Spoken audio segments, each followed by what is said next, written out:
오늘은 그 세금에 대해서 간략하게 좀 설명 좀 드릴게요. 여러 가지 세금이 있는데 정리를 하지 못하시는 분들이 좀 있는 것 같아서 제가 간략하게 설명만 드리고 다른 이야기로 넘어가도록 하겠습니다. 이노네이님께서 대구 시장은 진정 폭락하나요? 이렇게 하시는데, 네, 조정이라고 하락기인데 이게 침체기가 좀 길어져 봤자 제 생각으로 한 15% 빠지면 많이 빠지지 않겠나 이렇게 생각이 돼요. 저는 폭락론자가 아닙니다.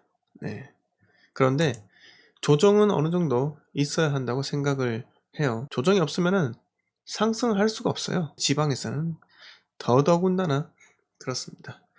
이 매매가와 전세가가 이 차이가 상당히 벌어지면은 결국은 좁힐 수밖에 없습니다. 이 매매가가 떨어지든 이 전세가가 떨어지든 매매가가 떨어지든 전세가가 올라가든 이런 식으로 해서 서로의 간극을 좁혀야지만 이 지방 부동산에서도 이 상승이 일어날 수밖에 없는 거죠. 일어날 수 있는 거죠. 네. 말이 좀 이상해졌네. 이따가 Q&A 시간 때 질문해 주세요. 지금은 정기 라이브 방송은 처음에 일단 제가 준비한 이 주제에 대해서 이야기를 드리고요. 그 다음에 여러분들 Q&A 적극적으로 수용하도록 하겠습니다. 자, 좋아요도 눌러주세요. 좋아요가 많이 눌러져야 저도 힘을 내서 방송을 하고 좀 더 오랫동안 여러분들의 그 고민사항과 그 궁금한 점에 대해서 설명을 드릴 수 있으니까요. 좋아요 팍팍 눌러주시고 그리고 구독도 좀 눌러주세요. 그게 어떻게 보면 기브 앤 테이크입니다. 자, 이 세상엔 저는 항상 이렇게 말씀드리잖아요. 이 세상에 공짜는 없다. 네, 아주 유명하신 분도 이렇게 얘기했잖아요. 공짜 점심은 없다. 네, 그렇습니다. 그렇게 해서 뭐 저희 워렌 버핏과 이 점심 먹는 거 있잖아요. 네, 그게 또 수억 원까지 올라갔다. 이런 일도 발생을 했죠. 네. 그런데 그분과 뭐 30분, 1시간 동안 밥 먹는다 해서 뭐 인생이 달라지겠습니까? 결국 달라지는 것은 이 밥을 먹기 위해서 수억 원을 지불한 사람은 그분께서는 뭐 본인의 그 홍보 효과, 본인의 회사 홍보 효과 뭐 이런 게 극대화되지 않겠습니까? 글로벌적으로. 네, 그러니까요. 자, 그러면 일단 지금 한 63분 정도 오셨고요. 65분. 자, 점차 지금 늘어나십니다. 자, 6월 22일 라이브 방송 시작하도록 하겠습니다. 자, 제가 어제는 좀 개인적인 사정이 있어서 방송을 못했고, 그 방송을 오늘로 연기를 했는데요. 자, 뭐 기다려서 혹시나 뭐 헛걸음 하신 분들도 계실까봐 좀 사과의 말씀 드리고요. 자, 제가 준비한 내용은 양도소득세에 대해서 여러분들 잠깐만, 이 양도소득세가 왜 중요하냐면요. 어쨌든 간에 내가 보유하고 현 시점에서 내가 너무 싸다, 너무 저렴하다 이렇게 해서 들어갔지만은 결국 내가 팔 수 있는 시점은 최소 2년 그리고 많으면 4년 뒤에 팔 수 있는 거예요. 왜 그렇습니까? 네, 여러분들 1년 미만이면 70%, 그리고 1년에서 2년 사이면 60%, 그리고 2년 이상 보유해야지 6에서 45%로 그 기본 세율로 적용을 받는 거예요. 예. 과연 여러분들께서 과감하게 70%, 60% 양도소득세, 여기다 지방세까지 합치면 더 올라가죠. 그걸 감안을 하시고 파실 수 있겠습니까? 못 팝니다. 저도 못 팔아요. 네? 누가 팔겠습니까? 게다가 양도세 중과 때리는데 어떤 정신 나간 사람이 팔 수 있겠습니까? 네, 그건 아니죠. 네, 이게 정말 잘못된 정책인 거예요. 공급이 가뜩이나 없어서 시장의 거래를 활력을 불어일으켜 줘야지. 싸게 파는 사람, 비싸게 파는 사람, 이렇게 막 싸게 사는 사람, 비싸게 사는 사람, 여러 수요와 여러 공급이 작용되면서 집값이 안정화될 수 있는 겁니다. 네. 자, 아파트 매물이 막 쏟아져 나와요. 그러면 투자자가 보기에는 공포스러워요. 예? 네이버 부동산 보면은 이 매물이 너무 많거든요. 공포스럽기 때문에 못 들어가요. 예? 거래가 막 일어나면은 어떻게 보면 투자자들은 그 시장을 공포스럽게 생각한다니까요. 예? 왜? 막 털고 나가는 게 보이거든요. 네. 그러니까 버스 타고 오신 분들, 예?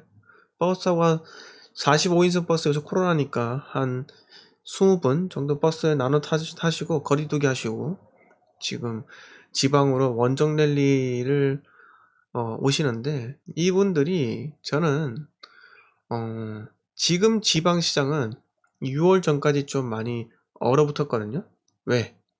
작년 12월 달에 규제로 지정되면서 지방은, 여러분들 서울의 한 자치구당 평균 인구가 얼마나 되는 것 같습니까? 대략적으로 40만이 넘어가요. 네. 물론 지역마다 다르겠지만은 한 자치구당 최소 40만이 넘어간다는 겁니다. 그런데 지방은 그 자치구라 하잖아요. 지자체. 구청이 있는 그 지자체에 40만이 넘는 구가 어느 정도 있을까요? 네. 아마 부산은 해운대, 대구는 수성구가 40만이 넘어갈 겁니다. 네. 그 정도로 서울은 각 자치구마다 수요가 너무나 튼튼해요. 그리고 경기도권의 그 1000만 인구도 또 대기하고 있잖아요. 언제든지 서울로 진입하기 위해. 그리고 또 광역시 집값을 집에 투자를 해가지고 돈 좀 번 사람들, 또 비트코인 투자에 돈 번 사람들, 서울로 진입을 하기 때문에 하려고 노력하고 준비하기 때문에 예비 수요가 너무 많다. 이거를 어떤 한 이모 위원님께서는 이렇게 말씀하시죠. 미래 수요까지 모두 집을 다 사버렸다. 네. 그래서 이제 더 이상 살 사람이 없다. 이렇게 이야기를 합니다. 근데 그분 어디 뭐 다른 세상에서 오셨나요? 네? 미래 수요요? 미래 수요는 현재 내가 가진 집을 팔고도 서울 집 투자하고 싶은 사람, 이 사람도 미래 수요인 거예요. 예? 지방에서 LH 토지 보상 때문에 막대하게 돈 벌고 서울에 투자할 수 있는 겁니다. 3기 신도시 보상이 아직 안 끝났잖아요. 그 보상 끝나면 그 보상금 어디로 들어갑니까? 당연히 서울로 들어가죠. 저는 그렇게 생각합니다. 자, 그래서 어쨌든 간에 양도소득세가 너무나 중요하다라고 말씀을 드리고요. 자, 제가 설명을 드릴게요. 자, 엄청나게 많이 변화가 되었어요.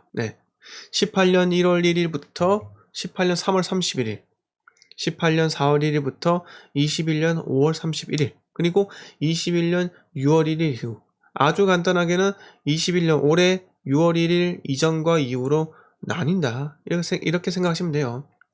기존에는 이 중과라는 개념이 0%, 2주택자는 0% 중과가 없고, 3주택은 10%였고, 그 다음에 2주택이 10%, 3주택 이상이 20%. 그런데 6월 1일 이후에는 2주택이 20%, 3주택이 30%입니다. 여기서 중과를 받는 것은, 여러분, 중과를 받는 것은 조정 대상 지역에 한해서입니다. 조정 대상 지역이요. 비규제 지역은 전혀 상관이 없으니까 걱정하지 마시고요. 아무튼 간에 1년 미만 보유했을 때는 기존에 50%였는데 이제 70%로 변경이 됩니다. 변경이 돼요. 그리고 1년에서 2년 사이 보유한 사람들은 60%로 바뀝니다. 60%로 바뀌어요. 단 이거는 토지랑 다른 개념이에요. 토지 양도세랑은 주택이랑 또 다릅니다. 그래서 자, 2년 이상 보유를 해야지만 이제 바뀐 게 6에서 45%입니다. 자, 10억 초과 구간이 새로 생기면서 45%의 세율을 내게 되는데요. 대부분 사람들이 1억 벌었을 때 어떻게 양도세를 내냐 이렇게 생각하시는데 1억을 벌면은 대략적으로 35% 양도소득세를 냅니다. 대신에 누진공제가 있기 때문에 여기서 빼야겠죠. 이렇게 생각하시면 되고요. 자, 여기서 우리가 그래도 희소식인 것은 1주택자에 한해서 이 비과세 받을 수 있는 구간이 원래는 9억까지 비과세를 받을 수 있었는데 이제는 12억까지 받을 수 있게끔 정부 여당 부동산 특위 분들께서 그렇게 해주시겠다고, 고맙게도 해주시겠다고 합니다. 자, 그 목적이 뭘까요? 1주택에 대해서 비과세 구간을 많이 늘려주게 된다면은 1주택자의 매물이 시장에 좀 더 많이 나올 것이라고 예상을 했기 때문입니다. 아마 일부 나올 겁니다. 일부. 그런데 제 생각은 이래요. 지금 서울의 84타일 같은 경우 15억을 넘는 아이, 15억을 넘지 못하는 아이, 이렇게 구분이 되는 것 같아요. 이게 뭐냐? 15억이 넘는 애들은 준신축, 한 2014년 이 정도 지어진, 지금 입주한 지 한 7, 8년 차 되는데 15억이 넘어간 애들은 이 GTX 노선 또는 뭔가의 개발 호재 또는 풍선 효과로 그 해당 지역에 메이저급 재건축이 있는 것이에요. 네. 그리고 15억을 넘지 못한 애들. 원래도 수요가 약했지만은 준신축인데도 불구하고, 네, 여러분, 브랜드 준신축인데도 불구하고 서울에서 여전히 15억이 넘지 못하는 아파트도 있습니다. 네. 그런 것은 왜 그러냐? 어찌됐든 예전부터 수요가 약했으니까요. 네, 그렇다는 거죠.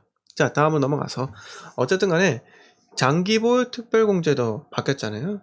기존에는 내가 보유만 했으면은 10년 동안 보유를 하면은 최대 80% 적용을 받았습니다. 장기보유 특별공제는 3년 이상 보유를 해야 하고요. 마찬가지입니다. 지금 또 3년 이상 보유하는 건 맞는데 여러분 지금은 그 보유와 거주 이렇게 장기보유 특별공제를 최대한 80% 받으려면 보유 10년, 거주 10년을 해야 되는데 거기에 요건은 무조건적으로 내가 실거주를 2년 이상을 해야 한다는 겁니다. 지금 보유만 해서 40% 받는다고 이렇게 들었잖아요, 여러분. 그런데 실거주 2년 하지 않으면 그 보유 40% 맥시멈 못 받아요. 무조건 실거주 2년을 해야지 맥시멈 40%를 받을 수 있는 겁니다. 좀 어렵죠? 네. 이렇게 개판으로 바뀐 거예요. 자, 그러면 나는 집에 한 번도 거주한 적이 없고 3년만 보유했다 라고 하면 몇 퍼센트 받을 수 있을까요? 네? 3년만 보유했다. 네. 3년만 보유하면요 6%밖에 못 받습니다. 자, 우리 토지가 장기보유 특별공제를 또 적용하는 것도 알고 계시죠? 토지요? 토지가 6에서 30%까지 이렇게 받을 수 있거든요. 최대 15년 동안 30%요. 그걸로 적용받는 거예요. 네. 거주를 하지 않으면요. 네. 그렇기 때문에 거주를 반드시 하셔야 한다. 그래야지 장기보유 특별공제를 적용받을 수 있다. 아는 겁니다. 네. 자, 그리고 나서 네. 바뀐 부분이 또 뭐가 있을까요? 조정 대상 지역 내에서 1세대 1주택자가 비과세를 받기 위해서는 거주를 2년 해야 됩니다. 네. 그런데 여러분 규제 지역으로 지정되기 이전에 계약을 한 건, 실물 아파트가 있는 기존 아파트를 계약한 건, 또는 분양권을 조정 대상 지역 전에 내 명의로 계약한 건, 이런 것들은 거주 2년이 필요 없습니다. 필요 없어요.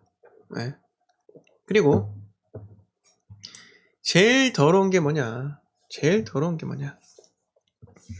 일시적 1가구 2주택 비과세 있잖아요. 이거를 손대는 거는 진짜 개판인 거예요. 엉망이에요. 이게 사람들 보고 집을 팔지 말라는 거거든요. 네? 아니 19년 12월 17일 이후에 종전주택에 대한 신규주택을 취득하고 나서 종전주택을 양도하는 그 기한 있잖아요. 데드라인을 1년만 줍니다. 과거에는 내가 집을 한 채 갖고 있는데 이 집을 한 채 갖고 있는지 1년이 지난 다음에 내가 나중에 이사 들어갈 집을 취득했다면 그 신규 주택을 취득한 지 3년 안에 기존 주택을 매도를 하면은 비과세를 받을 수 있었는데 그 신규 주택 취득한 이후에 1년 안에 기존 주택을 팔아라고 하니 팔겠습니까? 못 팔죠. 집값 폭등하고 있는데 어떻게 팝니까? 예? 그런데 일시적 1가구 2주택의 요건에 맞다 하더라도 반드시 종전주택을 비과세 받기 위해서는 종전주택이 조정 대상 지역일 경우에는 2년을 거주해야 한다. 요 점도 알고 계셔야죠. 진짜 엉망입니다. 게다가 2021년 1월 1일 이후에 취득한 분양권의 경우는 주택수 계산 시에 포함한다고 합니다. 자, 여기서 이 분양권의 기존의 분양권은 주택수에 포함이 안 되기 때문에 양도시든 취득시든 주택수에 포함이 안 됐잖아요. 네? 그래서 사람들이 일시적 1가구 2주택을 만들어 놓고 분양권에 계속 투자를 하면서 차익을 벌어왔단 말이에요. 네. 이게 뭐냐? 가장으로 비유를 하자면은, 아버지가 회사에 열심히 다니고 있으면서 주말에 짬짬이 본인이 너무 잘하시는 화장실 타일 붙이는 거 있잖아요. 그 타일공 알바를 하시는 거예요. 예? 고정적인 수입이 메이저급으로 쭉 연봉이 한 8천 되시는 분이, 예? 주말에 알바식으로 해가지고 뭐 일당 잘하시는 분들 타일공이면 40만 원 이렇게 받잖아요. 부르는 게 값이라 하더라고요, 요새.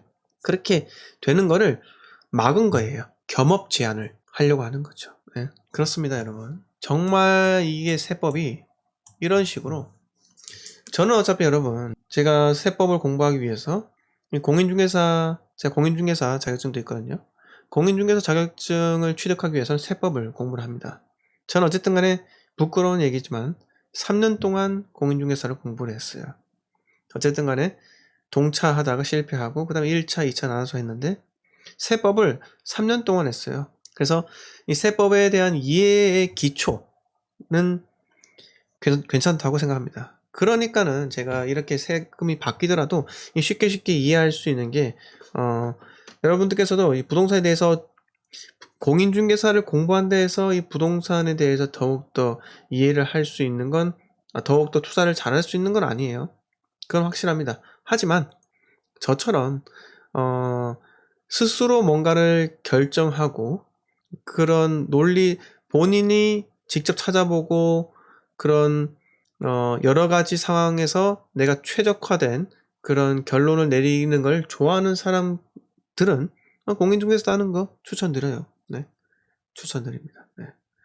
어쨌든 제가 오늘 서두부터 해서 잠깐 제가 양도소득세 이 세금의 변화에 대해서 잠깐 설명을 드려봤는데요. 여러분들도 항상 주변에 쉽게 물어보는 것보다는 본인이 찾아보고 네이버 검색을 통해서 먼저 찾아본다면 훨씬 더 이 지식을 습득을 한 후에 기억에 오랫동안 남을 수 있어요. 그러니까 뭐 그렇지만은 제가 또 여러분들을 위해서 항상 방송을 하고요.